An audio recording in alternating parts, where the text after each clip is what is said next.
For any couple that is expecting a baby, it is during those 9 months, I can almost say it is love without sight.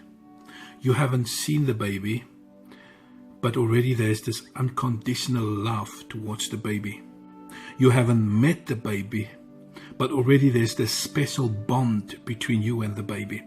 And I think for any parent, the birth of your child is probably one of the most important days of your life. And as I reflect today on the birth of my daughter, Honey, I look back 5 years ago, the 12th of October 2011. It was such an overwhelming experience to finally meet my daughter for the first time. It was a happy moment. I was filled with joy, and I was so proud of becoming a father. And as I held her in my arms, I can remember, as our eyes connected, I can remember I'm making a silent vow to her and said, I will do my best to give you the best.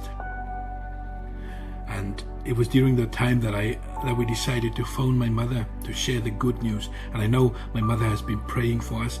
And again, it was such an overwhelming feeling. Even though it was 7,000 miles apart, almost 7,000 miles apart, there was this connection over this telephone. 2 generations has connected over the telephone. And that was something I will never forget.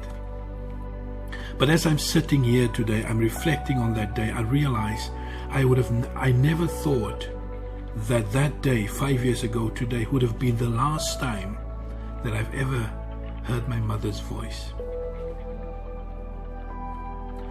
Yes, somebody could say that I've experienced the irony of life. I've experienced 1, the birth of my daughter, and 2, the departure of my mother almost at the same time.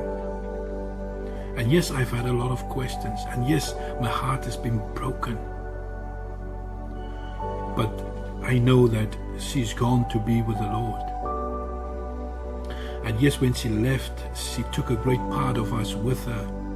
But I think more importantly, she left so much within us, which will continue for generations to come, because she left a legacy. And I think sometimes we ask the question and we say that life is so unfair. Stuff happens to us and we say that life is so unfair. But above the fact that life is unfair, we've got to remember that life is precious. Life is precious, and we've got to celebrate life, because life